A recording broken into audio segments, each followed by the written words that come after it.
ಜಯ ಶಿವ ಪರಮಾತ್ಮ. ಓಂ ಶಾಂತಿ. ಈ ದಿನದ ಮುರಳಿಯ ದಿನಾಂಕವಾಗಿದೆ 24/5/2026. ಪ್ರಾತಃ ಮುರಳಿ ಅವ್ಯಕ್ತ ಬಾಪ್ದಾದ. ರಿವೈಸ್ ಡೇಟ್ ಆಗಿದೆ 28/2/2010. ದೇಹಬಾನದ ನಾನು ಎನ್ನುವುದರ ಹೋಲಿ ಸುಟ್ಟು ಪರಮಾತ್ಮನ ಸಂಘದ ರಂಗಿನ ಹೋಲಿಯನ್ನಾಚರಿಸಿ. ಇಂದು ಹೋಲಿಯಸ್ಟ್ ತಂದೆಯು ತನ್ನ ಹೋಲಿ ಮಕ್ಕಳೊಂದಿಗೆ ಹೋಲಿಯನ್ನಾಚರಿಸಲು ಬಂದಿದ್ದಾರೆ. 4 ಕಡೆಯ ಮಕ್ಕಳು ದೂರದಿಂದ ಸ್ನೇಹದ ಹೃದಯದಲ್ಲಿ ಸಮಾವೇಶವಾಗುತ್ತಿದ್ದಾರೆ. ಬಾಪ್ದಾದಾರವರು 4 ಕಡೆಯ ಮಕ್ಕಳ ಮಸ್ತಕದಲ್ಲಿ ಭಾಗ್ಯದ ನಕ್ಷತ್ರ ಹೊಳೆಯುತ್ತಿರುವುದನ್ನು ನೋಡುತ್ತಿದ್ದಾರೆ. ಇಷ್ಟು ದೊಡ್ಡ ಭಾಗ್ಯವು ಇಡೀ ಕಲ್ಪದಲ್ಲಿ ಮತ್ಯಾರದೂ ಆಗುವುದಿಲ್ಲ. ಈ ಸಂಗಮ ಯುಗದ ಪ್ರಾಪ್ತಿಯ ಆಧಾರದಿಂದ ತಾವು ಮಕ್ಕಳೇ ಇಷ್ಟು ಶ್ರೇಷ್ಠ ಪವಿತ್ರರಾಗುತ್ತೀರಿ. ಭವಿಷ್ಯದಲ್ಲಿ ತಾವು ಡಬಲ್ ಪವಿತ್ರರಾಗುತ್ತೀರಿ. ಆತ್ಮವು ಪವಿತ್ರ ಮತ್ತು ಶರೀರವು ಪವಿತ್ರವಾಗಿರುತ್ತದೆ. ಇಡೀ ಕಲ್ಪದಲ್ಲಿ ಪರಿಕ್ರಮಣ ಮಾಡಿ ನೋಡಿ. ಯಾವುದೇ ಧರ್ಮಾತ್ಮರು ಸಹ ಡಬಲ್ ಪವಿತ್ರರಾಗಿಲ್ಲ. ತಾವು ಮಕ್ಕಳು ಡಬಲ್ ಪವಿತ್ರರು ಆಗುತ್ತೀರಿ ಮತ್ತು ಡಬಲ್ ಪವಿತ್ರತೆಯ ಚಿಹ್ನೆಯಾಗಿ ಡಬಲ್ ಕಿರೀಟಧಾರಿಯಾಗುತ್ತೀರಿ. ಇಂದು ಹೋಲಿಯನ್ನು ಎಲ್ಲರೂ ಆಚರಿಸುತ್ತಾರೆ, ಆದರೆ ತಾವು ಈ ಸಮಯದಲ್ಲಿ ಯಾರು ಡಬಲ್ ಹೋಲಿ ಆಗುತ್ತೀರಿ. ಹೋಲಿ ಪವಿತ್ರತೆ ಅವರ ನೆನಪಾರ್ಥವಾಗಿ ಉತ್ಸವದ ರೂಪದಲ್ಲಿ ಹೋಲಿಯನ್ನು ಆಚರಿಸುತ್ತಾರೆ. ತಮ್ಮದೇ ಪ್ರತಿ ಹೆಜ್ಜೆಯ ಜೀವನದ ಮಹತ್ವಿಕೆಯನ್ನು ಉತ್ಸವದ ರೂಪದಲ್ಲಿ ಆಚರಿಸುತ್ತಾರೆ. ತಾವು ಈ ಸಂಗಮದ ಪ್ರತಿದಿನ ಪ್ರತಿ ಹೆಜ್ಜೆಯಲ್ಲಿ ಉಮಂಗ ಮತ್ತು ಉತ್ಸಾಹದಲ್ಲಿರುತ್ತೀರಿ ಎಂದಾಗ ತಮ್ಮ ಉಮಂಗ ಉತ್ಸಾಹದ ನೆನಪಾರ್ಥವಾಗಿ ಈ ಹೋಲಿಯನ್ನು ಉತ್ಸವದ ರೂಪದಲ್ಲಿ ಆಚರಿಸುತ್ತಾರೆ. ಉಮಂಗ ಉತ್ಸಾಹ ಏಕೆ ಇರುತ್ತದೆ? ಏಕೆಂದರೆ ತಾವು ಪರಮಾತ್ಮ ಸಂಘದ ರಂಗಿನ ಹೋಲಿಯನ್ನಾಚರಿಸುತ್ತೀರಿ. ಅಂದಾಗ ತಮ್ಮ ಪ್ರತಿ ಹೆಜ್ಜೆ ಉತ್ಸವದ ರೂಪದಲ್ಲಿ ಆಚರಿಸುತ್ತಾರೆ. ಹೋಲಿಯಲ್ಲಿ ಮೊದಲು ಸುಡುತ್ತಾರೆ, ನಂತರ ಆಚರಿಸುತ್ತಾರೆ. ತಾವು ಸಹ ಸಂಗಮದಲ್ಲಿ ಈಗ ತಮ್ಮ ಹಳೆಯ ಸಂಸ್ಕಾರ ಸ್ವಭಾವವನ್ನು ಯೋಗಾಗ್ನಿಯಲ್ಲಿ ಸುಡುತ್ತೀರಿ. ಏಕೆಂದರೆ ತಮ್ಮ ಹಳೆಯ ಸಂಸ್ಕಾರಗಳನ್ನು ಸುಡದೆ ಪರಮಾತ್ಮನ ಸಂಘದ ರಂಗು ಅಂಟಲು ಸಾಧ್ಯವಿಲ್ಲ, ಪರಮಾತ್ಮನ ಮಿಲನವಾಗಲು ಸಾಧ್ಯವಿಲ್ಲ. ಅಂದಾಗ ತಾವು ಯೋಗಾಗ್ನಿಯಲ್ಲಿ ಸಂಸ್ಕಾರಗಳನ್ನು ಸುಟ್ಟಿರಿ, ನಂತರ ಪರಮಾತ್ಮನ ಸಂಘದ ರಂಗಿನಲ್ಲಿ ರಂಗಾದಿರಿ. ಅಂದಾಗ ಇತ್ತೀಚೆಗೆ ಸುಡುತ್ತಲೂ ಇರುತ್ತಾರೆ ಮತ್ತು ರಂಗನ್ನು ಹಾಕುತ್ತಾರೆ. ಆದರೆ ನಿಮ್ಮ ಆಧ್ಯಾತ್ಮಿಕ ರೂಪಕ್ಕೆ ಸ್ಥೂಲ ರೂಪವನ್ನು ಕೊಟ್ಟು ಬಿಟ್ಟಿದ್ದಾರೆ. ಅವರು ಸ್ಥೂಲ ಅಗ್ನಿಯನ್ನು ಸುಡುತ್ತಾರೆ, ಸ್ಥೂಲ ರಂಗನ್ನು ಹಾಕುತ್ತಾರೆ. ಏಕೆಂದರೆ ಈಗ ದೇಹಾಭಿಮಾನದ ವೃತ್ತಿ ಇದೆ. ತಾವು ಹೋಲಿ ಪವಿತ್ರರಾಗುತ್ತೀರಿ. ಅವರು ಹೋಲಿ ಹಬ್ಬವನ್ನು ಆಚರಿಸುತ್ತಾರೆ.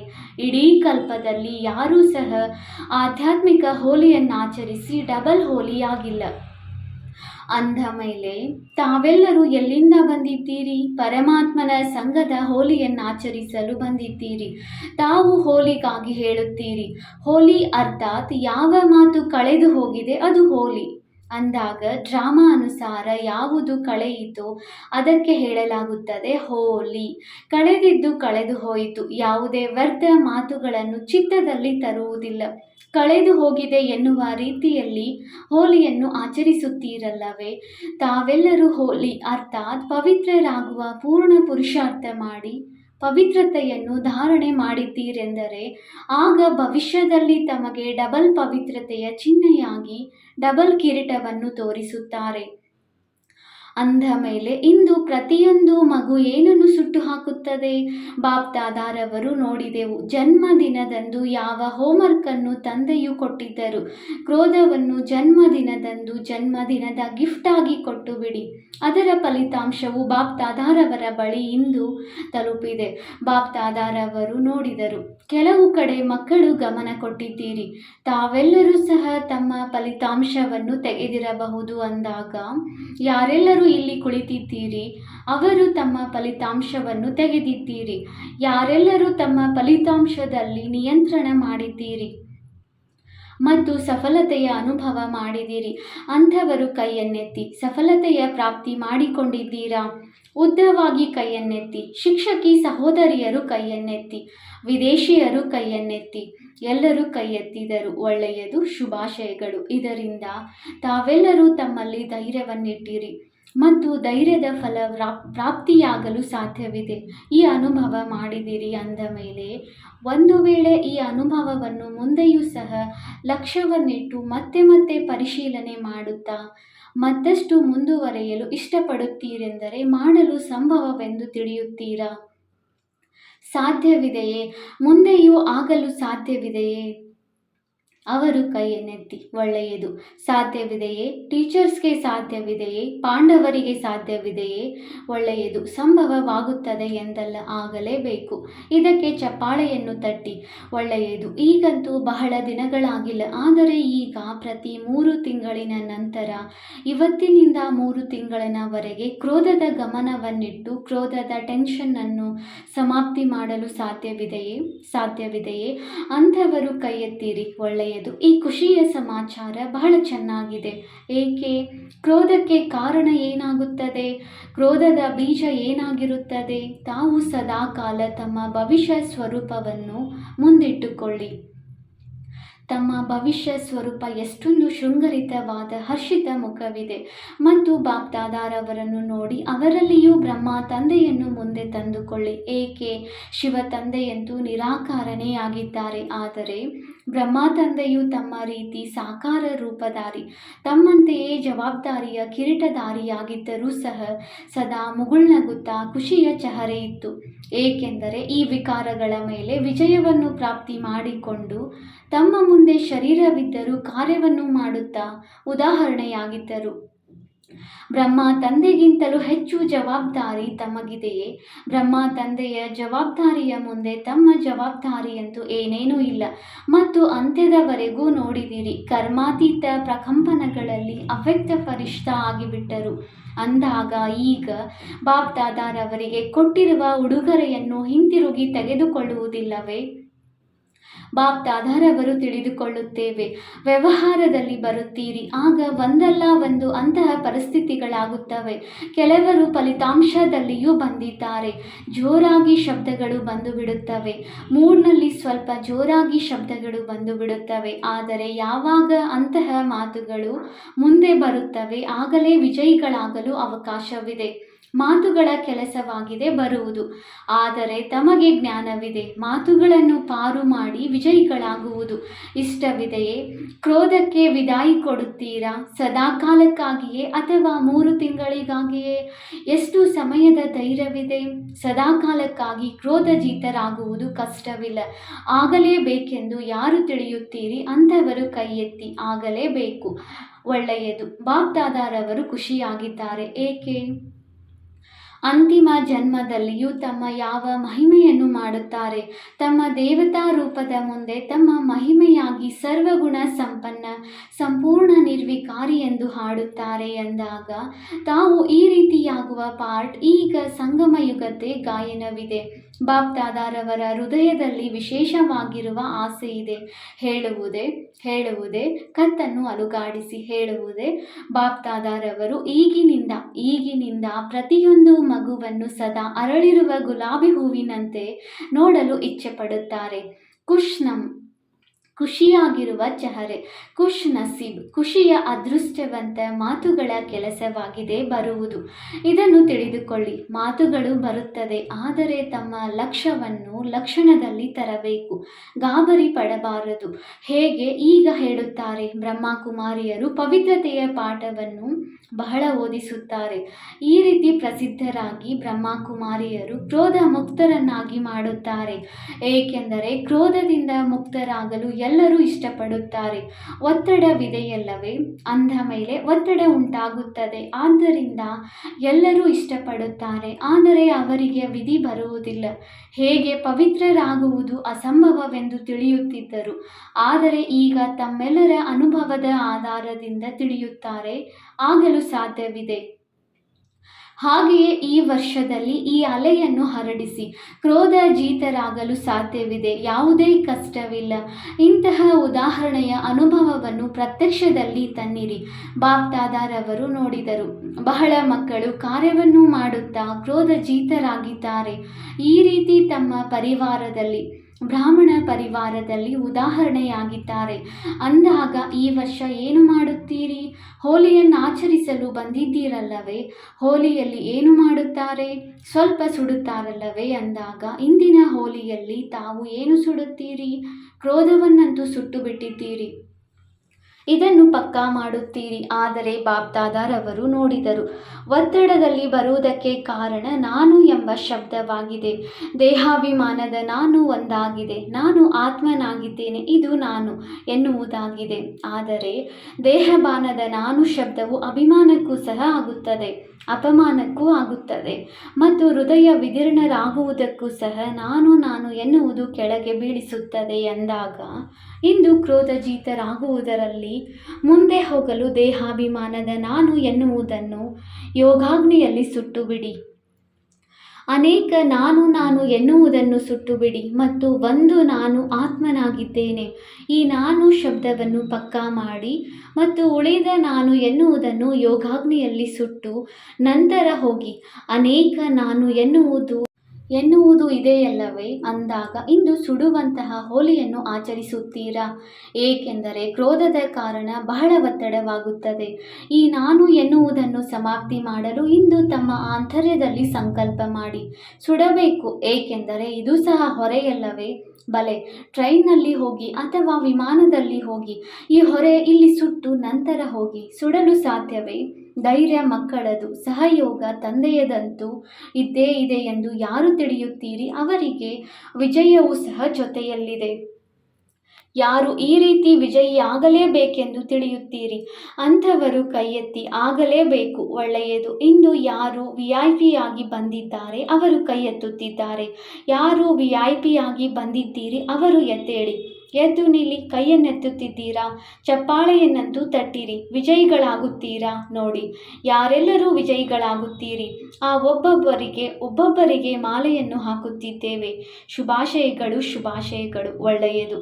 ಧೈರ್ಯವನ್ನಿಡುವ ಯಾರೆಲ್ಲ ವಿಐಪಿಗಳು ಬಂದಿದ್ದೀರಿ, ಸಾಹಸವಂತರಾಗಿದ್ದೀರಿ. ಆದ್ದರಿಂದ ಬಾಪ್ದಾದಾರವರು ವರದಾನ ಕೊಡುತ್ತಿದ್ದೇವೆ.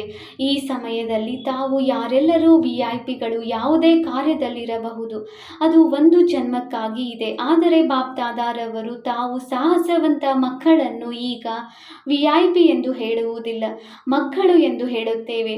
ಬಾಪ್ದಾದಾರವರು ಈ ವರದಾನವನ್ನು ಕೊಡುತ್ತೇವೆ, ಗ್ಯಾರಂಟಿ ಕೊಡುತ್ತೇವೆ. ತಾವೆಲ್ಲರೂ 21 ಜನ್ಮಗಳು ವಿಐಪಿಗಳಾಗುತ್ತೀರಿ. ಈ ಸೆಲೆಕ್ಷನ್ ನಡೆಯುವುದಿಲ್ಲ ಅಂದ ಮೇಲೆ ಎಲ್ಲರೂ ಕೇವಲ ಒಂದು ಮಾತನ್ನು, ಕ್ರೋಧ ಬಿಡುವುದಲ್ಲ. ಹೇಗೆ ಈಗ ಸಂಪರ್ಕದಲ್ಲಿ ಬಂದಿದ್ದೀರಿ, ಹಾಗೆಯೇ ಈ ಬ್ರಾಹ್ಮಣ ಪರಿವಾರದ ಸಂಪರ್ಕವನ್ನು ಬಿಡಬಾರದು.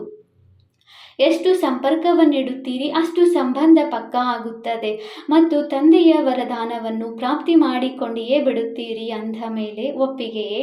ಸಂಪರ್ಕವನ್ನಿಡಲು ಒಪ್ಪಿಗೆಯೇ? ಕೈಯನ್ನೆತ್ತಿರಿ. ಒಳ್ಳೆಯದು. ಬಾಪ್ದಾದಾರವರು ಹೂ ಮಾಲೆಯನ್ನು ತೆಗೆದುಕೊಂಡು ಮುಂದೆ ತೋರಿಸಿದರು. ಈ ಮಾಲೆಯನ್ನು ತಾವೆಲ್ಲರೂ ಹಾಕಿಕೊಳ್ಳಬೇಕು ಮತ್ತು ತಾವೆಲ್ಲರೂ ಹೊಸ ಮಕ್ಕಳು ಹಾಗೂ ರಿಯಲ್ ಗೋಲ್ಡ್ ಮಕ್ಕಳು, ತಂದೆಯ ಆಜ್ಞಾಕಾರಿಗಳಲ್ಲವೇ? ಅಂದ ಮೇಲೆ ಇಂದು ಈ ನಾನು ಎನ್ನುವುದನ್ನು ಸುಟ್ಟು ಹಾಕಿಯೇ ಹೋಗಬೇಕು. ಯಾರು ಮೊದಲ ಬಾರಿ ಬಂದಿದ್ದೀರಿ ಅವರು ಎದ್ದೇಳಿ. ಒಳ್ಳೆಯದು. ಬಾಪ್ದಾದಾರವರು ಮೊದಲ ಬಾರಿ ಬರುವಂತಹ ಮಕ್ಕಳಿಗೆ ಮೊದಲ ಬಾರಿ ಬಂದಿರುವುದಕ್ಕೆ ಪದುಮಾ ಗುಣದಷ್ಟು ಶುಭಾಶಯಗಳನ್ನು ಕೊಡುತ್ತಿದ್ದೇವೆ. ಆದರೆ ಹೇಗೆ ಈಗ ಮೊದಲ ಬಾರಿ ಬಂದಿದ್ದೀರಿ, ಹಾಗೆಯೇ ಮೊದಲ ನಂಬರ್, ಫಸ್ಟ್ ಡಿವಿಷನ್, ಮೊದಲ ನಂಬರಿನಲ್ಲಂತೂ ನೋಂದಣಿಯಾಗಿದ್ದಾರೆ. ಆದರೆ ಫಸ್ಟ್ ಡಿವಿಷನ್ನಲ್ಲಿ ಬರುತ್ತೇವೆ ಎನ್ನುವ ಧೈರ್ಯವಿದೆ ಎನ್ನುವವರು ಕೈ ಎತ್ತಿ. ಇದರಲ್ಲಿ ಧೈರ್ಯವಿದೆಯೇ? ನೋಡಿ, ಯೋಚಿಸಿ, ಕೈಯನ್ನೆತ್ತಿರಿ. ಒಳ್ಳೆಯದು. ಅದಕ್ಕಾಗಿ ಲಕ್ಷ್ಯವನ್ನಿಡಿ. ನಾವು ಲಾಸ್ಟ್ನಲ್ಲಿ ಬಂದಿದ್ದೇವೆ, ಆದರೆ ಫಾಸ್ಟ್ ಹೋಗುತ್ತೇವೆ. ಏಕೆಂದರೆ ಸಮಯದ ಯಾವುದೇ ಭರವಸೆ ಇಲ್ಲ. ಈಗ ಏನು ಮಾಡಬೇಕು ಅದನ್ನು ತೀವ್ರ ಪುರುಷಾರ್ಥಿಯಾಗಿ ಮಾಡಿಬಿಡಿ. ಏಕೆಂದರೆ ಬಹಳ ಸಮಯದ ಪುರುಷಾರ್ಥವನ್ನು ತಾವೆಲ್ಲರೂ ಸ್ವಲ್ಪ ಸಮಯದಲ್ಲಿಯೇ ಪೂರ್ಣ ಮಾಡಬೇಕಾಗುತ್ತದೆ ಎಂದಾಗ ಧೈರ್ಯವಿದೆಯೇ? ಕೈಯನ್ನೆತ್ತಿರಿ ನೋಡಿ, ನಿಮ್ಮ ಭಾವಚಿತ್ರವನ್ನು ತೆಗೆಯುತ್ತಿದ್ದಾರೆ. ಈ ರೀತಿ ಧೈರ್ಯವಿರುವಂಥವರಿಗೆ ಬಾಪ್ದಾದಾರವರು ಶುಭಾಶಯಗಳನ್ನು ಕೊಡುತ್ತೇವೆ. ಧೈರ್ಯ ಮಕ್ಕಳದು, ಸಹಯೋಗ ತಂದೆಯದು. ಆದರೆ ಧೈರ್ಯವನ್ನು ಕಳೆದುಕೊಳ್ಳಬಾರದು. ತಮ್ಮ ಭಾಗ್ಯದ ನಕ್ಷತ್ರವು ಸದಾ ಹೊಳೆಯುತ್ತಾ ಇರಲಿ. ಏಕೆಂದರೆ ಈ ಜನ್ಮದಿನದ ತೀವ್ರ ಪುರುಷಾರ್ಥವಲ್ಲ, ತೀವ್ರ ಪುರುಷಾರ್ಥವು ಅನೇಕ ಜನ್ಮಗಳ ಭಾಗ್ಯವನ್ನು ರೂಪಿಸುವಂಥದ್ದಾಗಿದೆ. ಆದ್ದರಿಂದ ಧೈರ್ಯವನ್ನು ಎಂದೂ ಕಳೆದುಕೊಳ್ಳಬಾರದು. ಮಾತುಗಳು ಬರುತ್ತದೆ, ಆದರೆ ಮಾತುಗಳು ಮಹಾವೀರರಲ್ಲ. ತಾವು ಸರ್ವಶಕ್ತಿವಂತನ ಮಕ್ಕಳಾಗಿದ್ದೀರಿ. ತಮ್ಮ ಮುಂದೆ ಮಾತು ದೊಡ್ಡದೇನು? ಮಾತು ಬರುತ್ತದೆ ಮತ್ತು ಹೊರಟು ಹೋಗುತ್ತದೆ. ಯಾವುದು ಹೊರಟು ಹೋಗುವುದಿದೆ ಅದರ ಹಿಂದೆ ತಮ್ಮ ಅದೃಷ್ಟವನ್ನು ಕಳೆದುಕೊಳ್ಳಬಾರದು. ಒಳ್ಳೆಯದು, ಕುಳಿತುಕೊಳ್ಳಿ ಅಂದಾಗ ಎಲ್ಲರಿಗೂ ಬಾಪ್ದಾದಾರವರು ಸ್ನೇಹದಿಂದ ಶುಭಾಶಯಗಳನ್ನು ಕೊಡುತ್ತಿದ್ದಾರೆ. ಯಾವ ಮಾತಿಗಾಗಿ ಧೈರ್ಯವನ್ನಿಟ್ಟಿದ್ದೀರಿ? ಮತ್ತು ಬಾಪ್ದಾದಾರವರು ಪ್ರತಿಯೊಂದು ಮಗುವಿನ ಧೈರ್ಯದ ಸಂಕಲ್ಪವನ್ನು ಇಟ್ಟಿರುವುದಕ್ಕಾಗಿ ಖುಷಿಯಿದೆ. ಹೋಲಿಯನ್ನು ಆಚರಿಸಿದ್ದೀರಾ? ಸುಡುವಂತಹ ಹೋಲಿಯನ್ನಂತೂ ಆಚರಿಸಿದಿರಿ ಮತ್ತು ಪರಮಾತ್ಮ ಸಂಘದ ರಂಗಿನ ಹೋಲಿಯನ್ನು ಆಚರಿಸಿದಿರಿ, ಸುಟ್ಟಿರಿ, ಆಚರಿಸಿದಿರಿ. ಈಗ ಬಾಪ್ದಾದಾರವರು ಎಲ್ಲ ಮಕ್ಕಳಿಗೆ ಒಂದು ಡ್ರಿಲ್ಲನ್ನು ಮಾಡಿಸಲು ಇಷ್ಟಪಡುತ್ತಾರೆ. ಆ ಡ್ರಿಲ್ ಆಗಿದೆ, 4 ಕಡೆ ಪರಿಸ್ಥಿತಿಗಳಿವೆ. ಕೆಲವು ಕಡೆ ಕೆಲವು ಪರಿಸ್ಥಿತಿಗಳಿವೆ, ಕೆಲವೊಂದೆಡೆ ಕೆಲವು ಪರಿಸ್ಥಿತಿಗಳಿವೆ. ಈ ರೀತಿ 4 ಕಡೆಯ ಪರಿಸ್ಥಿತಿಗಳ ನಡುವೆ ತಾವು 1 ಸೆಕೆಂಡಿನಲ್ಲಿ ಏಕಾಗ್ರರಾಗಲು ಸಾಧ್ಯವಿದೆಯೇ? ಇಂತಹ ಅಭ್ಯಾಸವನ್ನು ಸ್ವಯಂನಲ್ಲಿ ಅನುಭವ ಮಾಡುತ್ತೀರಾ? ಅಥವಾ ಈ ರೀತಿ ತಿಳಿಯಿರಿ, ಯಾವ ಸಮಯದಲ್ಲಿ ಕಾರಣ ಅಕಾರಣವಾಗಿ ಯಾವ ಮಾತಿನ ಪ್ರತಿ ವ್ಯರ್ಥ ಸಂಕಲ್ಪದ ಬಿರುಗಾಳಿ ತಮಗೆ ಬಂದು ಬಿಟ್ಟಿದೆ ಎಂದರೆ ಅಂತಹ ಸಮಯದಲ್ಲಿ ತಾವು ತಮ್ಮ ಮನಸ್ಸು ಬುದ್ಧಿಯನ್ನು ಏಕಾಗ್ರ ಮಾಡಲು ಸಾಧ್ಯವೇ? ಈ ಏಕಾಗ್ರತೆಯ ಶಕ್ತಿಯ ಡ್ರಿಲ್ಲನ್ನು ಸಮಯದಲ್ಲಿ ಮಾಡಿ ನೋಡಿದ್ದೀರಾ? ಒಂದು ವೇಳೆ ಅಂತಹ ಸಮಯದಲ್ಲಿ 1 ಸೆಕೆಂಡಿನಲ್ಲಿ ಏಕಾಗ್ರತೆಯ ಶಕ್ತಿಯು ಕಾರ್ಯದಲ್ಲಿ ಬರುವುದಿಲ್ಲವೆಂದರೆ ಮುಂದೆ ಹೋದಂತೆ ಅಂತಹ ಪರಿಸ್ಥಿತಿಗಳು ಮತ್ತೆ ಮತ್ತೆ ಬರುತ್ತವೆ ಎಂದಾಗ ಇಂದು ಬಾಪ್ದಾದಾರವರು ಸೆಕೆಂಡಿನಲ್ಲಿ ಫುಲ್ ಸ್ಟಾಪ್ ಅರ್ಥಾತ್ ಏಕಾಗ್ರ ಸ್ಥಿತಿಯ ಅಭ್ಯಾಸದ ಮೇಲೆ ಗಮನ ಸೆಳೆಯಲು ಬಯಸುತ್ತಾರೆ. ಏಕೆಂದರೆ ಪ್ರಕೃತಿಯು ತನ್ನ ಭಿನ್ನ ಭಿನ್ನ ರಂಗನ್ನು ತೋರಿಸಲು ಪ್ರಾರಂಭಿಸಿಬಿಟ್ಟಿದೆ. 4 ಕಡೆ ಏನಾಗುತ್ತಿದೆ ಅದನ್ನು ತಾವೆಲ್ಲರೂ ಬಹಳಷ್ಟು ತಿಳಿದಿದ್ದೀರಿ ಅಂದ ಮೇಲೆ ಇಂತಹ ಮನಸ್ಸು ಬುದ್ಧಿಯನ್ನು ಅಲೆದಾಡಿಸುವಂತಹ ಮಾತುಗಳು ಬರಲೇಬೇಕು. ಆದ್ದರಿಂದ ಈಗ ಈ ಅಭ್ಯಾಸ ಮಾಡಿ. ಮನಸ್ಸನ್ನು ಬುದ್ಧಿಯನ್ನು ತಾವು 1 ಸೆಕೆಂಡಿನಲ್ಲಿ ಪರಮಧಾಮದಲ್ಲಿ ಸ್ಥಿರ ಮಾಡಲು ಸಾಧ್ಯವೇ? ಈಗ ತಮ್ಮನ್ನು ಫರಿಷ್ಠಾ ರೂಪದಲ್ಲಿ ಸ್ಥಿರ ಮಾಡಿ. ಈಗ ತಮ್ಮನ್ನು ನಾನು ಬ್ರಾಹ್ಮಣ ಮಾಸ್ಟರ್ ಸರ್ವಶಕ್ತಿವಂತ ಸ್ಥಿತಿಯಲ್ಲಿದ್ದೇನೆ. ಈ ಮಾಸ್ಟರ್ ಸರ್ವಶಕ್ತಿವಂತನ ಸ್ಥಿತಿಯಲ್ಲಿ ಸ್ಥಿತರಾಗಿ ಬಿಡಿ. ಬಾಪ್ದಾದಾರವರು ಡ್ರಿಲ್ ಮಾಡಿಸಿದರು. ಇಂತಹ ಅಭ್ಯಾಸವನ್ನು ಇಡೀ ದಿನದಲ್ಲಿ ಯಾವಾಗಲೆಲ್ಲ ಸಮಯ ಸಿಗುತ್ತದೆ ಮತ್ತೆ ಮತ್ತೆ ಮನಸ್ಸನ್ನು ಏಕಾಗ್ರ ಮಾಡಿ ನೋಡಿ. ಎಲ್ಲಿ ಬೇಕು, ಏನು ಬೇಕು ಅಲ್ಲಿ ಮನಸ್ಸು ಏಕಾಗ್ರವಾಗಲಿ. ಪುರುಷಾರ್ಥಕ್ಕೆ 1 ನಿಮಿಷ ಹಿಡಿಸುತ್ತದೆ, 1 ಸೆಕೆಂಡಿನಲ್ಲಿ ಫುಲ್ ಸ್ಟಾಪ್. ಏಕೆಂದರೆ ಇಂತಹ ಏರುಪೇರಿನ ಸಮಯವು ಈಗ ತಯಾರಿ ಮಾಡಿಕೊಳ್ಳುತ್ತಿದೆ. ಆದ್ದರಿಂದ ಈಗ ಮೈಂಡ್ ಕಂಟ್ರೋಲ್, ಮನಸ್ಸಿನ ನಿಯಂತ್ರಣತೆ. ನನ್ನ ಮನಸ್ಸು ನಾನು ಮನಸ್ಸಲ್ಲ, ನನ್ನ ಮನಸ್ಸಾಗಿದೆ ಎಂದಾಗ ನನ್ನದರ ಮೇಲೆ ನನ್ನ ನಿಯಂತ್ರಣವಿದೆಯೇ? ಈ ಡ್ರಿಲ್ ಬಹಳ ಅವಶ್ಯಕತೆ ಇದೆ. ಅಂದಾಗ ಯಾರೆಲ್ಲರೂ ಬಂದಿದ್ದೀರಿ, ಬಾಪ್ದಾದಾರವರಿಗೆ ಒಂದೊಂದು ಮಗು ಪ್ರಿಯವಾಗಿದ್ದೀರಿ. ಏಕೆ? ಹೇಗಾದರೂ ಇರಬಹುದು. ಆದರೆ ಬಾಪ್ದಾದಾರವರು ಪ್ರತಿಯೊಂದು ಮಗುವನ್ನು ಕೋಟಿಯಲ್ಲಿ ಕೆಲವು ಆತ್ಮ ಎಂದು ನೋಡುತ್ತಾರೆ. ಬಲೆ ಪುರುಷಾರ್ಥದಲ್ಲಿ ಬಲಹೀನರಾಗಿರಬಹುದು, ಆದರೆ ತಂದೆಗೆ ಪ್ರಿಯರಾಗಿದ್ದಾರೆ. ಹೃದಯದಿಂದ ಹೇಳುತ್ತಾರೆ ನನ್ನ ಬಾಬಾ. ಆದ್ದರಿಂದ ತಂದೆಗೂ ಸಹ ಅತೀ ಪ್ರಿಯರಾಗಿದ್ದಾರೆ. ಕೇವಲ ಬಾಪ್ದಾದಾರವರು ಒಂದು ಮಾತನ್ನು ಪುನಃ ನೆನಪು ತರಿಸುತ್ತಿದ್ದಾರೆ. ತಮ್ಮ ಚಹರೆಯು ಸದಾ ಖುಷಿಯಲ್ಲಿ ಹೊಳೆಯುತ್ತಾ ಇರಲಿ. ಮಾತುಗಳು ಹೊರಟು ಹೋಗಲಿ, ಆದರೆ ಖುಷಿಯು ಹೋಗಬಾರದು. ಸಂಗಮ ಯುಗದಲ್ಲಿ ಖುಷಿಯು ಪರಮಾತ್ಮನ ಉಡುಗೊರೆಯಾಗಿದೆ ಅಂದ ಮೇಲೆ ಹೋಲಿ ಅರ್ಥಾತ್ ಯಾವುದೇ ಇಂತಹ ಮಾತುಗಳು ಬರುತ್ತವೆ ಎಂದರೆ ಆಗ ನೆನಪು ಮಾಡಬೇಕು. ಹೋಲಿಯನ್ನಾಚರಿಸಿ ಬಂದಿದ್ದೇವೆ. ಯಾವ ಹೋಲಿ? ಕಳೆದು ಹೋದ ಮಾತುಗಳಿದೆ. ಹೋಲಿ ಖುಷಿ ಹೋಗಬಾರದು. ಪರಮಾತ್ಮನ ಉಡುಗೊರೆ ಖಜಾನೆ ಖುಷಿಯಾಗಿದೆ. ಬಾಪ್ದಾದಾರವರು ಸದಾ ಹೇಳುತ್ತಾರೆ, ಈ ಸ್ಲೋಗನ್ ನೆನಪಿರಲಿ. ಖುಷಿಯಾಗಿ ಇರಬೇಕು ಮತ್ತು ಖುಷಿಯನ್ನು ಹಂಚಬೇಕು. ಎಷ್ಟು ಹಂಚುತ್ತೀರಿ ಅಷ್ಟು ಹೆಚ್ಚುತ್ತದೆ. ಮತ್ತು ಖುಷಿಯಾಗಿರುವ ಚಹರೆಯು ನಡೆಯುತ್ತಾ ತಿರುಗಾಡುತ್ತಾ ಸ್ವತಃವಾಗಿ ಸೇವೆ ಮಾಡುತ್ತಾ ಇರುತ್ತದೆ. ಯಾರೆಲ್ಲ ನೋಡುತ್ತಿದ್ದಾರೆ ಅವರು ಇದನ್ನೇ ಯೋಚಿಸುತ್ತಾರೆ, ಇವರಿಗೆ ಏನು ಸಿಕ್ಕಿದೆ ಅಂದಾಗ ಇಂದು ಹೋಲಿಯ ದಿಲ್ ಖುಷ್ ಮಿಠಾಯಿಯಾಗಿದೆ. ಖುಷಿ ಎಲ್ಲರೂ ತಿಂದಿರಾ? ಸದಾ ತಿನ್ನುತ್ತಾ ಇರಬೇಕು. ಇದರಿಂದ ಯಾವುದೇ ಕಾಯಿಲೆಯಾಗುವುದಿಲ್ಲ. ಒಳ್ಳೆಯದು. ನಾಲ್ಕು ಕಡೆಯ ಬಾಪ್ದಾದಾರವರ ಸ್ನೇಹದ ಸಮಾವೇಶವಾಗುತ್ತಾ ನೆನಪು ಮತ್ತು ಸೇವೆಯಲ್ಲಿ ಬಹಳ ಮುಂದುವರೆಯುವ ಹಾಗೂ ಮುಂದುವರೆಸುವಂತಹ ಅಮೃತ ವೇಳೆ ಎಲ್ಲದಕ್ಕಿಂತ ಒಳ್ಳೆಯ ಶಕ್ತಿಶಾಲಿಗಳನ್ನಾಗಿ ಮಾಡುವಂತಹ ಮತ್ತು ಮನಸಾ ಸೇವೆಯ ಮೂಲಕ ದಯಾಹೃದಯಿ, ದಯಾಳು, ಕೃಪಾಳು ಆಗಿ ಆತ್ಮಗಳಿಗೆ ಒಂದಲ್ಲ ಒಂದು ಹನಿಯನ್ನು ಕೊಡುವಂತಹ ತಮ್ಮ ಈ ವಿಧಿಯನ್ನು ಮುಂದುವರಿಸುತ್ತಾ ಹೋಗಿ. ಬಾಪ್ದಾದಾರವರು ನೋಡುತ್ತಾರೆ, ಪ್ರತಿಯೊಂದು ಮಗು ಉಮ್ಮಂಗ ಉತ್ಸಾಹದಲ್ಲಿರುತ್ತಾರೆ. ಆದರೆ ಈಗ ಏನನ್ನು ಸೇರ್ಪಡೆ ಮಾಡಬೇಕು? ಸದಾ ಶಬ್ದವನ್ನು ಸೇರ್ಪಡೆ ಮಾಡಬೇಕು. ಕೆಲವೊಮ್ಮೆ ಎಂಬ ಶಬ್ದವನ್ನು ಶಬ್ದಕೋಶದಿಂದ ತೆಗೆದುಹಾಕಿ. ಅಂದ ಮೇಲೆ ನಾಲ್ಕು ಕಡೆಯ ಮಕ್ಕಳು ಹೋಲಿಯನ್ನು ಆಚರಿಸಿದಿರಿ, ಸುಟ್ಟಿರಿ ಮತ್ತು ಸಂಘದ ರಂಗನ್ನು ಹಾಕಿದಿರಿ. ಕಳೆದದ್ದು ಕಳೆದು ಹೋಯಿತು ಎಂಬ ಹೋಲಿಯನ್ನು ಆಚರಿಸಿದಿರಿ. ಆದ್ದರಿಂದ ಬಾಪ್ದಾದಾರವರು ನಾಲ್ಕು ಕಡೆಯ ಮಕ್ಕಳನ್ನು ಸನ್ಮುಖದಲ್ಲಿ ಹೃದಯದಲ್ಲಿ ನೋಡುತ್ತಿದ್ದಾರೆ. ಬಾಪ್ದಾದಾರವರ ಪದುಮಾಪದಂ ಗುಣದಷ್ಟು ನೆನಪು, ಪ್ರೀತಿ ಮತ್ತು ನಮಸ್ತೆ. ನಾವು ಆತ್ಮಿಕ ಮಕ್ಕಳಿಂದ ಬಾಪ್ದಾದಾರವರಿಗೆ ಹೃದಯಪೂರ್ವಕ ನೆನಪು, ಪ್ರೀತಿ ಹಾಗೂ ನಮಸ್ತೆ ನಮಸ್ತೆ ನಮಸ್ತೆ. ವರದಾನ: ಸದಾ ಆದೇಶದ ತಿಲಕವನ್ನು ಧರಿಸಿಕೊಂಡು ಮೊದಲ ಬಹುಮಾನವನ್ನು ತೆಗೆದುಕೊಳ್ಳುವಂತಹ ಆದೇಶ ಪಾಲಕ ಭವ. ಯಾವ ಮಕ್ಕಳ ಮಸ್ತಕದಲ್ಲಿ ಆದೇಶ ಪಾಲಕನ ಸ್ಮೃತಿಯ ತಿಲಕವಿರುತ್ತದೆಯೋ ಒಂದು ಸಂಕಲ್ಪವು ಆದೇಶವಿಲ್ಲದೆ ಮಾಡುವುದಿಲ್ಲ, ಅವರಿಗೆ ಮೊದಲ ಬಹುಮಾನವು ಪ್ರಾಪ್ತಿಯಾಗುತ್ತದೆ.